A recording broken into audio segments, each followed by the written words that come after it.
Meu nome é Larissa Makitashibana, sou R2, estou passando no grupo da mão e da coluna aqui no Mário Covas. Eu vou apresentar um caso que foi apresentado em reunião clínica, em visita, na semana passada, a pedido do Dr. Edson Fujito. Então, é um paciente masculino de 28 anos, ele deu entrada aqui no Hospital Covas no dia 19 de maio, via vaga zero. O paciente foi um politrauma, ele caiu da queda da árvore de 6 metros. Na entrada, então, ele tinha uma fratura exposta no antebraço, associado a uma TCE, e ao exame físico, ele chegou inconsciente, foi entubado durante a realização da tomografia, devido ao rebaixamento do nível de consciência. Além disso, ele apresentava um hematoma periorbitário bilateral. No membro superior direito, era possível visualizar uma FCC em região ulnar, de aproximadamente 2 centímetros, associada à deformidade do antebraço. Não foi possível ser avaliado o déficit na entrada, devido à inconsciência, mas o paciente apresentava boa perfusão periférica. De conduta inicial, então, foi realizado o ATLS. O paciente foi diagnosticado por uma lesão hepática pela cirurgia geral e um hematoma extradural frontotemporal. Então, ele foi diretamente levado para o centro cirúrgico para a realização da drenagem do hematoma pela neurocirurgia. Na sequência, a equipe da ortopedia abordou a fratura exposta do antebraço, em que foi realizada a limpeza cirúrgica e a fixação externa do punho para controle de danos. Aí essas são as imagens radiológicas de entrada do paciente.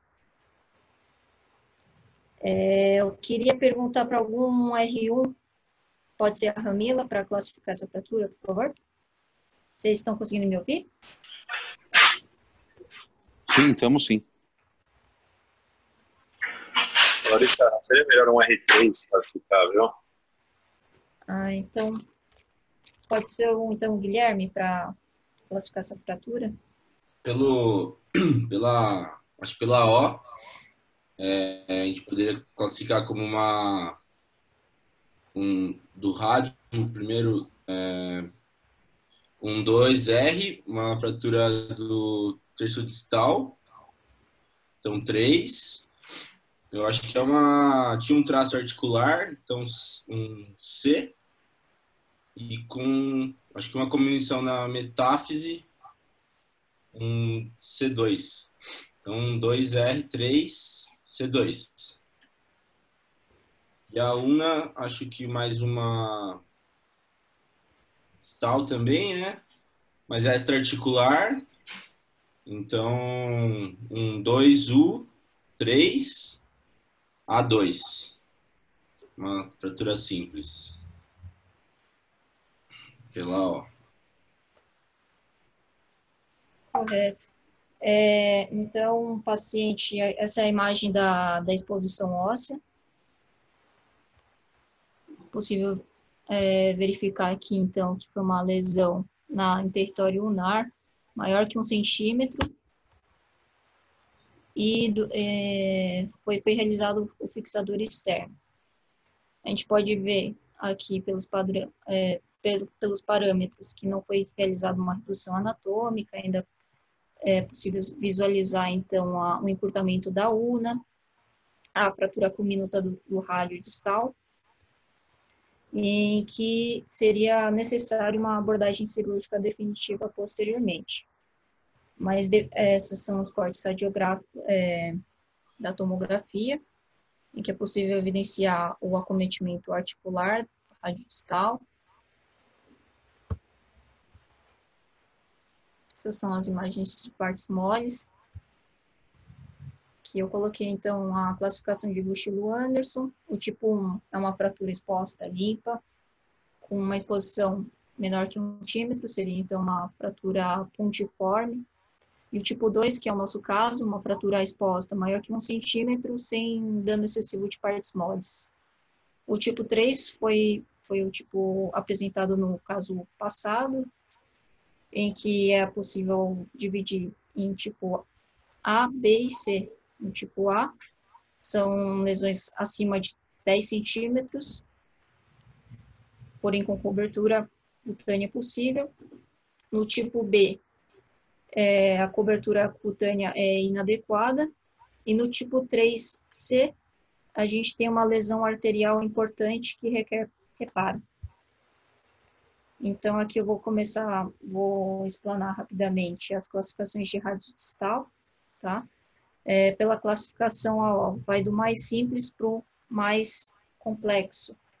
Então, o tipo A são fraturas de rádio distal extraarticular, em que o tipo A1 tem só uma fratura da una, com rádio intacto. O A2 tem um rádio metafisário simples, e o A3 é um rádio metafisário cominuto. No tipo B, a gente tem, então, uma articular parcial. Então, dentre as parciais, a gente também tem 3 subtipos. O B1 é uma fratura do estiloide do rádio. O B2 e o B3 são fraturas de Barton. B2, o dorsal, e o B3, volar. Já as fraturas tipo C, elas são fraturas articulares.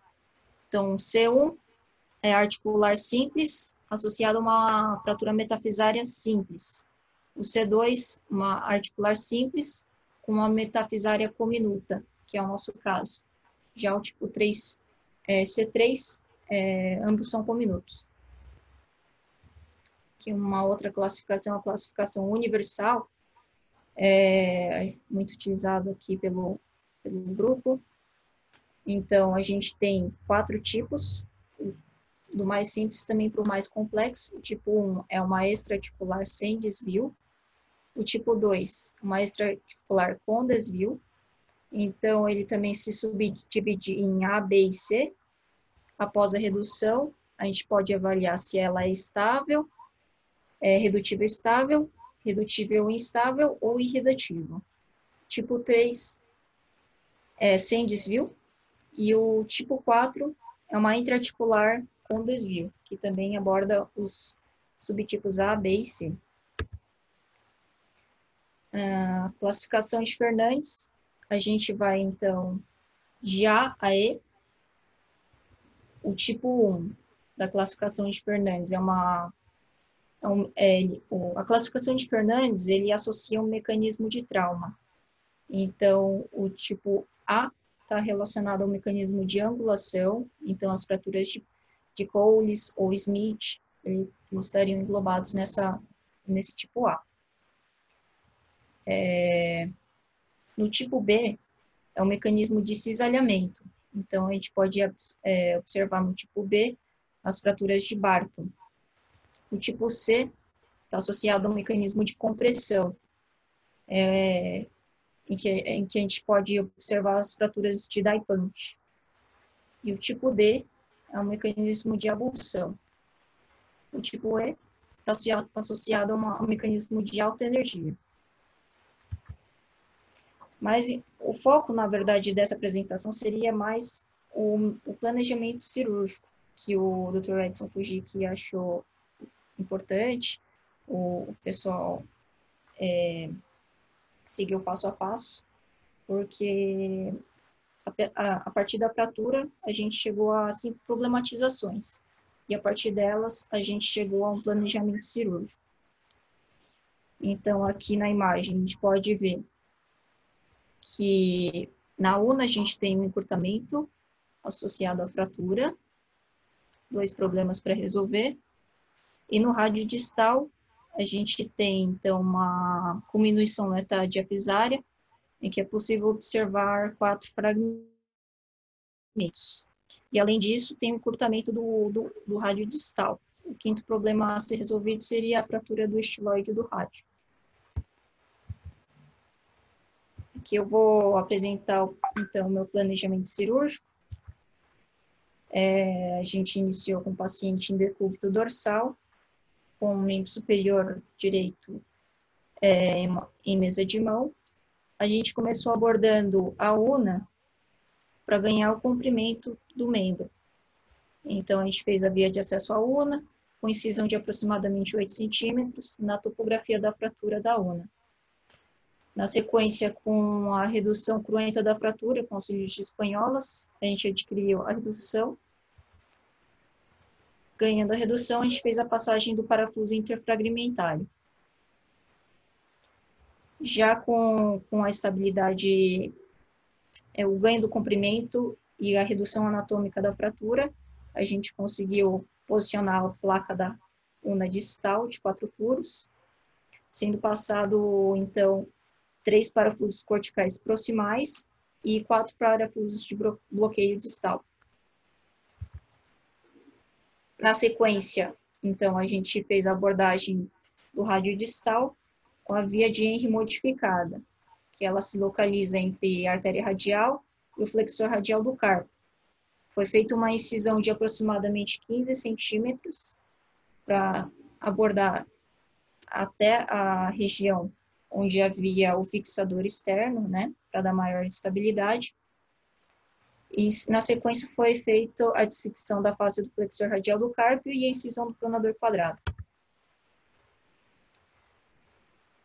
Para resolver, então, na sequência, a cominuição metadiafisária, a gente transformou esses 4 fragmentos em 2. Então, foi realizada a passagem de 2 parafusos interfragmentários na região metadiafisária, como visualizado na imagem. Na sequência, a gente fez, então, foi feito o posicionamento da placa, com a passagem do parafuso no furo oval, e checado o posicionamento sob escopia. Então, na sequência, a gente foi realizada a passagem de 6 parafusos de bloqueio distal e a passagem de 4 parafusos proximais. E com isso a gente conseguiu a fixação do estiloide do rádio. Esse é o meu planejamento pré-operatório. E essa é a escopia final. Raio-X controle. Paciente, como ele estava entubado já há 2 semanas, foi realizado a traqueostomia na sequência. E ele permanece hoje na enfermaria. Ele está em uso de sonda nasointeral. A terapia ocupacional está realizando mobilização do punho para não evoluir com enrijecimento do membro. Era só isso. Obrigada.